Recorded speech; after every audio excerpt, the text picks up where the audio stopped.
ఎందుకండి నా మీద ఇంత కోపం అందరికీ? ఒక్కరు కూడా లైక్స్ చేయట్లేదు, షేర్స్ చేయట్లేదు, అసలు కామెంట్స్ చేయట్లేదు. ఎందుకండి ఇంత కోపం నా మీద?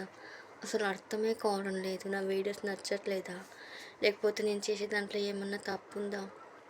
ఎంత కష్టపడి వీడియోస్ చేస్తున్నాను కానీ ఒక్కరు కూడా లైక్ చేయట్లేదు, షేర్ చేయట్లేదు. చాలా బాధగా ఉంది. ఎలాంటి వీడియోస్ ఎంతమంది పెడుతున్నా అందరూ వాళ్ళకు లైక్స్ షేర్స్ కొడుతున్నారు, కానీ ఇంత కష్టపడి వీడియోస్ చేస్తున్నా ఒక్కరు కూడా లైక్ చేయట్లేదు, షేర్ చేయట్లేదు, సబ్స్క్రైబ్ చేసుకోలేదు. అసలు ఏంటండి, చాలా బాధగా ఉంటుంది తెలుసా.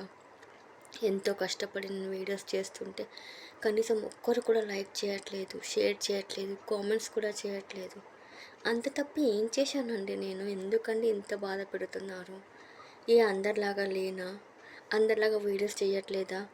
ఎంతో కష్టపడి చేస్తున్నాను, అర్థం చేసుకుంటారని అనుకుంటున్నాను. ప్లీజ్ అండి, అందరినీ వేడుకుంటున్నాను, ప్లీజ్ మీ ఇంట్లో ఒక మనిషిలాగా నన్ను కూడా ఆదరించండి. ప్లీజ్ అండి, దయచేసి నా వీడియోస్ చూడండి, లైక్స్ చేయండి, షేర్ చేయండి, సబ్స్క్రైబ్ చేసుకోండి. ప్లీజ్ అండి, తప్పుగా మాట్లాడితే క్షమించండి. ప్లీజ్ అర్థం చేసుకోండి. ప్లీజ్ అండి, ప్లీజ్ ప్లీజ్ ప్లీజ్ ప్లీజ్ చూడండి నా వీడియోస్, లైక్స్ చేయండి.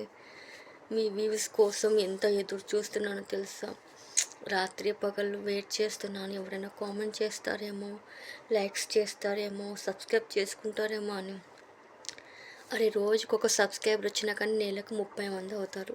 ఒక్కరు కూడా చేయట్లేదు. ఏం తప్పు చేశానండి అంతగానము? అందరిలాగా లేనా? అందరిలాగా వీడియోస్ రావట్లేదా? ఎంతో కష్టపడి చేస్తున్నాను కానీ అర్థమే చేసుకోవట్లేదు. చాలా బాధగా ఉంటుంది తెలుసా. దూరం ఉన్న వాళ్ళు పెడితే బాధ కాదు, దగ్గరున్న వాళ్ళు పెట్టిన బాధే. మీరు ఎవరు నా వీడియోస్ చూడకపోతే చాలా బాధగా ఉంటుంది తెలుసా. ప్లీజ్ అండి, అర్థం చేసుకోండి ప్లీజ్.